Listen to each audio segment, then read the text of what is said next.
Buenas noches, ¿cómo les va? Gracias por acompañarnos como siempre. Soy Carlos Brown. Estamos todos los días viernes a las 22 horas por Canal Rural en nuestro programa El Estado que Viene. Y allí charlamos, conversamos, analizamos los temas que seguramente afligen a nuestros televidentes, vinculados con cuestiones puntuales, con características de la vida cotidiana, y en cada uno de ellos buscamos protagonistas.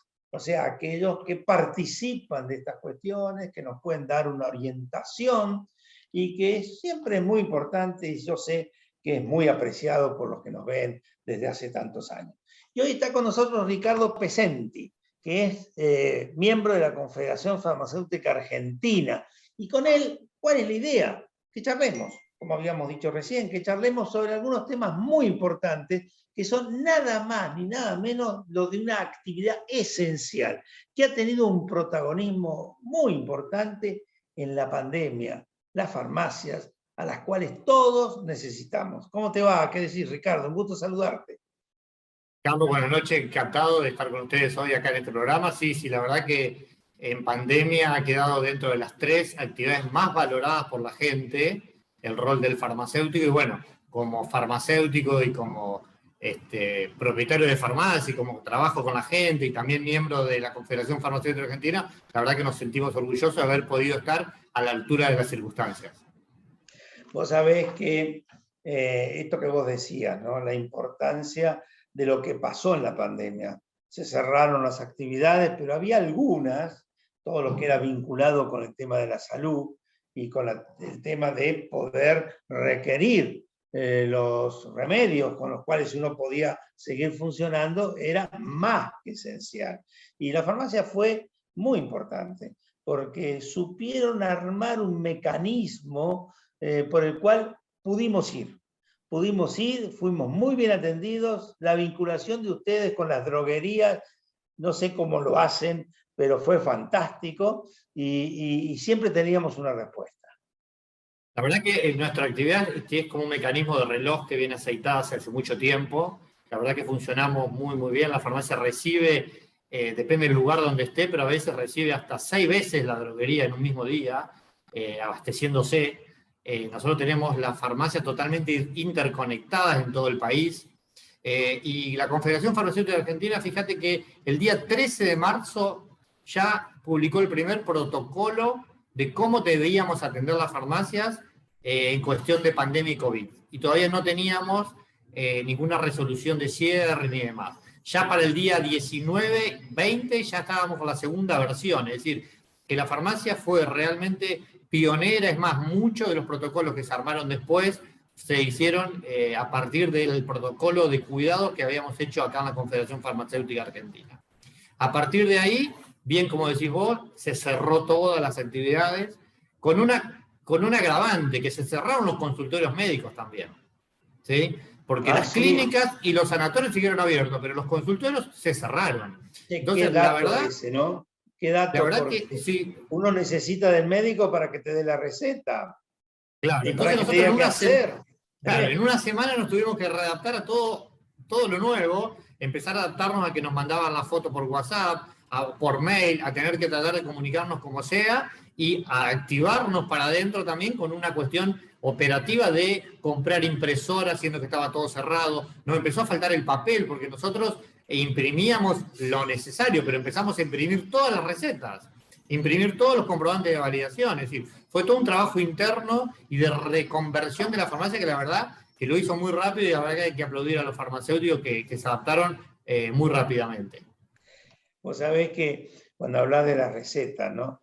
Se sigue poniendo actualmente el tema de no sé qué cosa del COVID, como elemento de la receta, como condicionamiento de la receta, y al mismo tiempo este tema de mandar las recetas a través del sistema de WhatsApp, algo fantástico, ¿no? Que no conocíamos. Entonces ahí empezamos a llamar a nuestros médicos y decirles, mandame la receta, y el médico mandándola por WhatsApp y nosotros llevándola a la farmacia y mostrándola. Cosa fantástica, que bueno, para los chicos jóvenes está todo bien, pero para los que somos un poquito mayores se nos complicaba, ¿no? Bueno, esto es una ventaja. Y nosotros veníamos trabajando ya con el PAMI, que es el 40% de todas las recetas en promedio, ¿no? En recetas debe ser más, 40% del mercado, que veníamos ya trabajando en una digitalización, en una receta electrónica. Entonces, lo que mayor volumen tenemos en las farmacias, generalmente, que es la Seguridad Social, en receta, y el PAMI en particular, ya veníamos trabajando. Entonces, una adaptación fue bastante sencilla. Pero obviamente que la parte electrónica de la mayoría o de la foto, de la impresora que no se ve, porque también una foto a veces cuando uno la imprime, cuando uno la ve, no se ve nada. Entonces, pedir que la manden de No, o sale, vuelta. che, perdón, o sale la mitad, y entonces no falta la firma, o falta el encabezamiento. Toda una historia, toda una historia. Igualmente, ahí creo que toda la seguridad social también acompañó, dando, digamos, flexibilizando un poco las normativas. Todavía hay obras sociales y financiadores que siguen con esa flexibilización, pero también la farmacia de alguna manera en algún momento la atacaron con débitos, ¿sí? A pesar de todo lo que le pidieron, que de alguna manera no cumplíamos las normativas que veníamos cumpliendo, porque teníamos que darle atención al farmacéutico. Hay alguna obra social, algún financiador que hizo algún débito. ¿Qué significa débito? Que la farmacia atiende una receta y cuando la presenta el cobro no se la pagan porque le falta algo administrativo, que es una bestialidad en este momento, ya que lo que estábamos haciendo era pagando un incendio y tratando de no hacer un abandono de persona o un abandono de tratamiento, obviamente. Y eso, digamos, se resolvió finalmente. O sea, porque yo lo que siempre observo en la farmacia, que es casi una construcción de un expediente. Yo suelo cargar un poco a las chicas que nos atienden porque tienen que agarrar la receta, tienen que llamar por teléfono, se tienen que meter en la computadora, después tienen que poner un sellito atrás, después hay que firmar, después tienen que sacar el troquel. Es todo un tema, para los empleados. Y nosotros venimos reclamando que esa carga administrativa del farmacéutico hay que minimizarla para que el farmacéutico haga lo que tiene que hacer. Consejo de salud y atención primaria de la salud en el mostrador. ¿Sí? Todo ese tiempo que perdemos haciendo un montón de tareas administrativas lo tenemos que reducir para poder dar realmente nuestro expertise, que es nuestro conocimiento sobre el medicamento al paciente.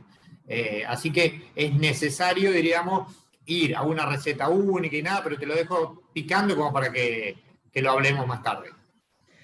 Vamos al primer corte, nuestra primera, digamos, presentación de nuestros auspiciantes y continuamos. Adelante, señor director.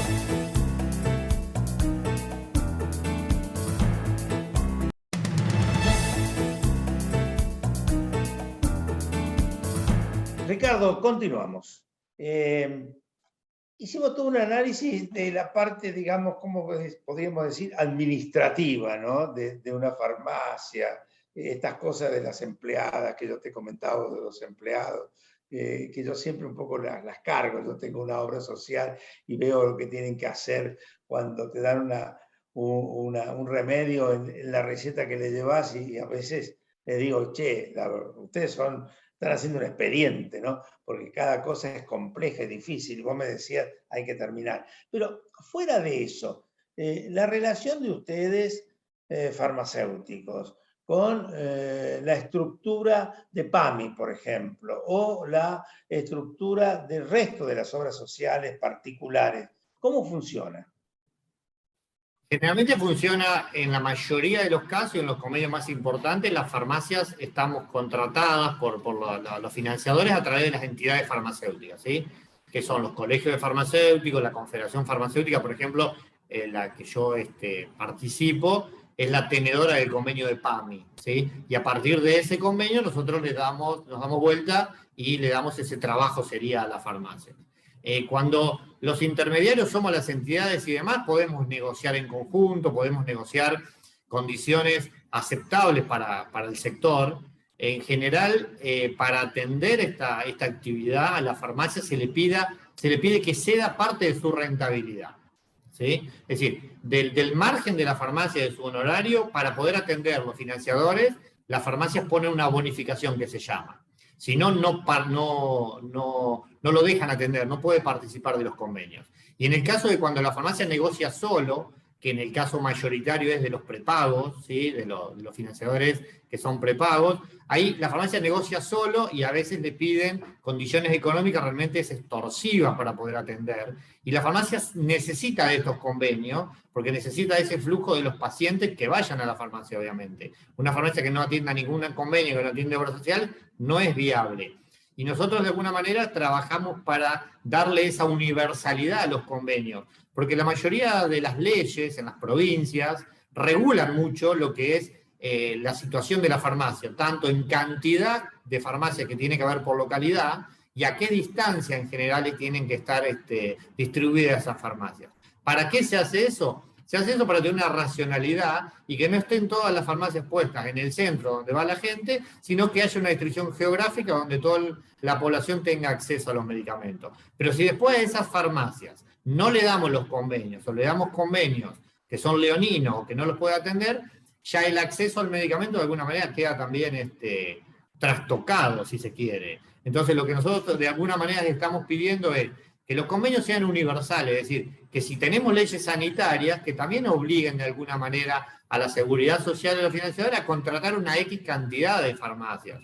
Hay momentos en que usted tiene un prepago en una obra social que paga, que le sale un montón de dinero, y tal vez 1 o 2 días de la semana no tiene ninguna farmacia de turno, porque no tiene contrato con nadie que esté en el turnero ese día. Entonces me parece como que hay un montón de cosas que también hacen al acceso al medicamento, más allá de la distribución, más allá de la densidad poblacional que puede haber por cada farmacia, más allá de la prescripción por ley de genérico, más allá de precios de referencia, más allá del control de precios, el acceso también lo hacen los convenios que lo tengan las farmacias. Ahora, uno observa lo siguiente, ¿no? Por comentarios o análisis que se van haciendo. En un remedio, para llegar, digamos, al que lo necesita, aparece una cantidad de componentes, ¿no? Por ejemplo, en el caso PAMI, aparece el Estado, pero también aparece la colaboración de los laboratorios, porque uno escucha que los laboratorios, en el precio de los medicamentos, en su relación con PAMI, hacen un descuento preferencial. Y aparece en la farmacia, por lo que me estás diciendo, donde también aparece un descuento o una pérdida de su rentabilidad con relación a ese tipo de producción. O sea, hay una conjunción de integrantes para que finalmente ese remedio llegue al que lo necesita, que no es solamente el Estado. No, por eso, cuando digamos, se compone primero el precio lo formas digamos, la industria farmacéutica, ¿sí? A partir del precio que forma la industria farmacéutica, toda la cadena tiene ya estipulados los porcentajes de rentabilidad que va a tener la farmacia y la distribución, ¿sí? Primero decir que los medicamentos en la salida al laboratorio también tienen IVA, ¿sí? Algo que debería, cuando nos quejamos o cuando vemos que los precios de los medicamentos por ahí a alguno le puede resultar más oneroso o menos oneroso, decirle que están cargados con un 21% de IVA y que en cada uno de los procesos de los 3 canales, que realmente es laboratorios, distribuidoras y farmacias, hay 3 veces ingresos brutos sumados en impuestos. Ahora bien, con el caso de PAMI, principalmente, PAMI ya tiene un precio distinto. Ese precio que formó el laboratorio, PAMI hoy ya arranca con un precio casi que es más de un 40% menos. Y a partir de ahí se hacen los descuentos y a partir de ahí sí se hace un aporte de las farmacias que hoy ronda más o menos un 10% de ese precio. Los laboratorios están poniendo más o menos 25% de ese precio. Los jubilados con el copago, sería con la parte de efectivo que dejan en la farmacia, dejan más o menos un 15%, ¿sí? Y lo otro es lo que paga PAMI realmente. Así que PAMI paga más o menos un 50% de un precio que vale un 40% menos. No sé si que es medio lío los números, Sí, pero o digamos, sea, queda en claro que hay ahí una vinculación conjunta de varios actores, ¿no? Es correcto, porque aparece el laboratorio, aparece la farmacia, aparece el que recibe el producto, que también hay una participación del que compra, y aparece PAMI. Y aparte de eso aparece otra cuestión. en una cantidad de productos, si vos sos un contribuyente inscripto, tenés derecho a lo que se llama la discriminación del IVA. En este caso no. O sea, el consumidor final no tiene posibilidad de decir, discriminame el IVA para que yo a su vez lo pueda pasar. ¿Es correcto o está mal? No, el IVA, claro, el IVA nada más aparece en el precio de salida del laboratorio masiva, en la factura que hace el laboratorio a la droguería, y es como un gasto. O sea, queda ahí. Nadie puede tomar ese IVA a favor, ni directamente es un impuesto directo a la salida del laboratorio. Es una excepción al mecanismo natural del IVA. El IVA se va transfiriendo, en este caso no se transferiría. En este caso no se transfiere, simplemente sale una vez, se cobra una sola vez y el precio de salida del laboratorio es masiva. Eso es lo que paga la droguería y de ahí en más se pone el margen de droguería y el margen de farmacia. O sea, queda como un impuesto directo, casi, no es un impuesto transferible. No queda como un impuesto directo, es decir, que carga en ese precio de salida del laboratorio es un 21% más, exactamente. Si a eso le agregás, como vos señalabas muy bien, el tema del ingreso bruto, la participación del Estado vía impositiva es también muy importante. Sí, por eso cuando vemos, digamos, que eso es lo que termina pagando el Estado, digamos, es un 50% de algo que vale menos de, que vale el 60 del 40, digamos, está pagando casi los impuestos, nada más. Es decir, lo mismo que recauda de impuestos es lo que vuelve a ceder al sector. Para lo cual, obviamente que hoy el precio de ese PAMI tan bajo es un problema de rentabilidad para todo el sector. Ese precio se va a negociar ahora a fin de año, es decir, se tiene que volver a renegociar ahora el 31 de diciembre y la farmacia estamos esperando una recomposición de ese margen porque lo estamos necesitando. Lo vemos como algo importantísimo que tiene que ocurrir porque con los niveles de inflación que hay, en todo el 2020 ese precio subió el 9% nada más. Y en los últimos 12 meses subió el 35%. Así que estamos muy por debajo de lo que es la inflación interna de la farmacia.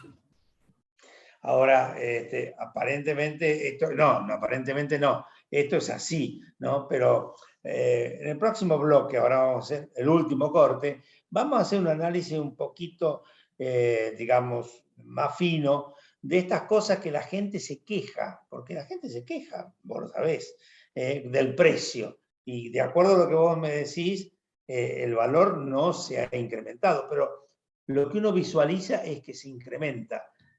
Ahora lo vemos. Adelante, señor director.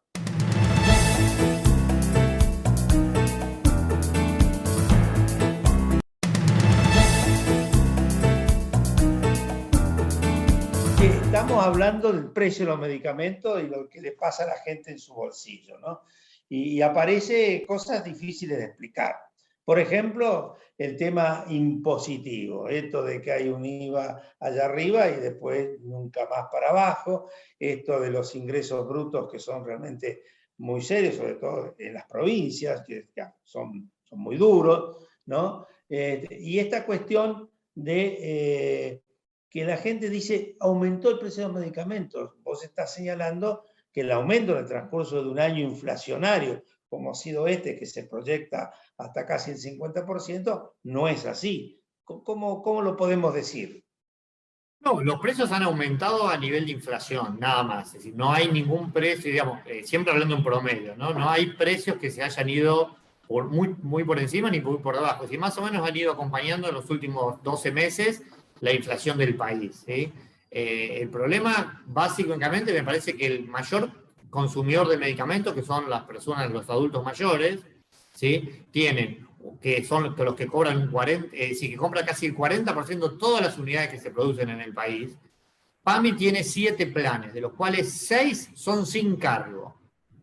Uno solo es con copago, ¿sí? Pero ese copago a veces hace que digamos, ese valor el paciente no lo lleve, porque muchas veces, digamos, puede ser que el mes siguiente lo tenga gratis, tenga más cantidad, digamos, no hace por ahí al que no lo consume porque no tenga el dinero para comprarlo. Porque a veces nosotros en el mostrador le decimos, mira, te sale el copago 80 pesos y dice, no lo llevo, pero no lo llevo porque tiene, ¿sí? Eso es lo que mayoritariamente pasa.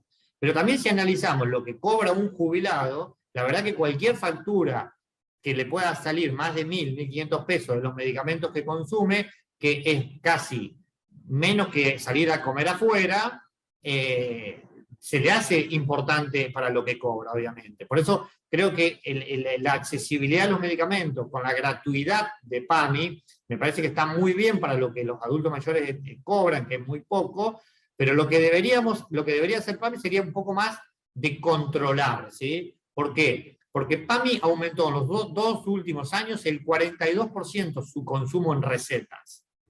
Ahora, que los mismos jubilados están el 42% más enfermos, no. ¿El mercado farmacéutico aumentó en este porcentaje? No, al contrario, bajaron casi todos los números del mercado farmacéutico. Recién este año una recomposición de 7-8% el interanual en unidades. Lo que significa que hay un traspaso de consumo de afiliados al PAMI, porque el PAMI está gratis, ¿sí? Entonces, eso es lo que falta de controles. Si estarían bien los controles, si podríamos ir a la parte administrativa de alguna manera un poco más, que sea más razonable para el punto de vista de la farmacia, y ese precio PAMI se achica la brecha con el otro precio, creo que podríamos transitar un 2022 con un poco de cierta tranquilidad en el sector. Pero bueno, es lo difícil, porque la negociación con PAMI creo que viene dura, y no sé si se va a cerrar en valores de aumento o de baja de esa brecha que tenemos entre los dos precios. Ahora, eso que vos decís del aumento de ese 42%, ¿qué es? ¿Mayor cantidad de afiliados o que el afiliado participa de sus remedios a alguien que no es afiliado? ¿Cómo sería eso? Creemos que, a ver, ha habido un aumento de algún número de afiliados, pero no coincidente con este margen de cantidad.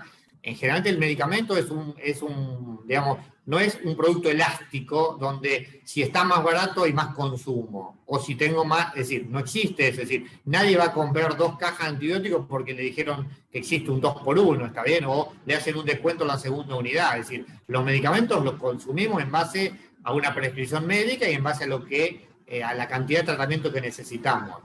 Lo que sí creemos es que hay un traspaso, ¿sí?, de consumo. Mucha gente ha perdido sus trabajos, mucha gente no ha tenido ingresos durante la pandemia. Y bueno, si en su casa hay un jubilado que le permite sacar una cierta cantidad de moléculas de medicamentos de uso crónico que usa la mayoría de la población, bueno, ahí me parece que hay un traspaso de uso del carné del PAMI en otro afiliado. Si no, no sería explicable.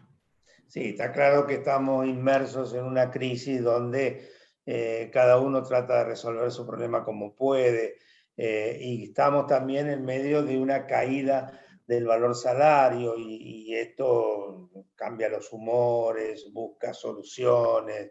Esta es la realidad, ¿no? Muchas veces se ha dicho, no es tanto el precio, sino que se recibe menos. Entonces, al recibir menos, por más que el precio sea igual, vos podés comprar menos. Entonces es muy complejo. Estamos en medio de una situación crítica que viene de distintas circunstancias y esperemos que la podamos resolver, ¿no? El PAMI, por ejemplo, en la negociación que está teniendo con ustedes. Y bueno, uno de los dramas es que todo el sistema jubilatorio y sus vinculados tienen una cuestión que es que cada vez menos aportantes. O sea, hay menos trabajadores a los cuales se les descuenta para el sistema jubilatorio. Bueno, eso Sí, nosotros, quiebra el sistema.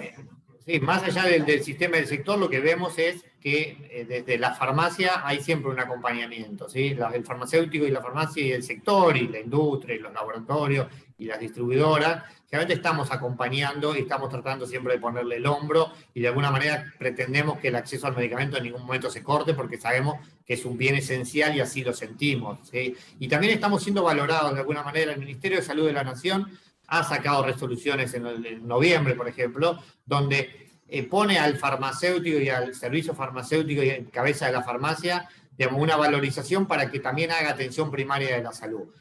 Cuando hoy hablábamos de que la farmacia fuimos los únicos lugares casi de salud en algún pueblo, en alguna localidad, que era lo único que había abierto en pandemia, se valoró mucho el consejo del farmacéutico. Entonces, creo que hay que trabajar en pos de salir un poco de toda esta coyuntura económica, que obviamente que es necesaria, la farmacia necesita que sea rentable y sustentable, pero también empezar a ver al paciente ya no exclusivamente por el medicamento que lleva, sino verlo como parte de la sociedad, como parte de una familia, como una parte mucho más integral y prevención, mucha prevención. Y ahí el rol del farmacéutico es importantísimo. El farmacéutico conoce a su paciente, conoce lo que toma, conoce a veces la interacción de los medicamentos, que porque se fue a 2 o 3 médicos y tal vez el último no le preguntó si estaba tomando algo. Su farmacéutico de confianza sí lo sabe. Entonces, toda esa potencialidad es lo que estamos tratando de trabajar en el 2022, apoyando al farmacéutico y haciendo que los servicios farmacéuticos, digamos,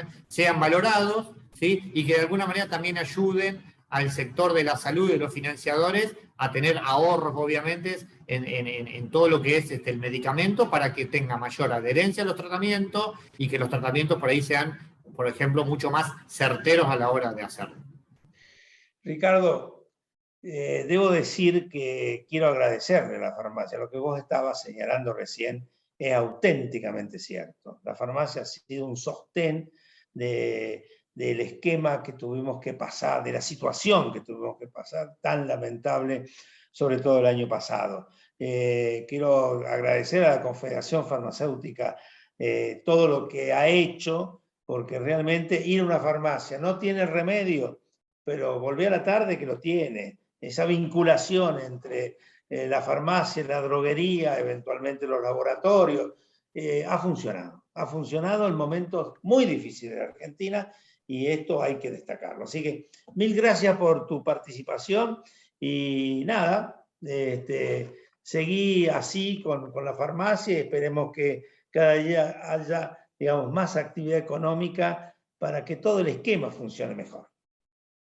Bueno, gracias, Carlos, gracias por la valoración y bueno, gracias por el espacio para poder contar lo que hemos hecho. Muchísimas gracias. Y a todos nuestros televidentes los esperamos el viernes que viene.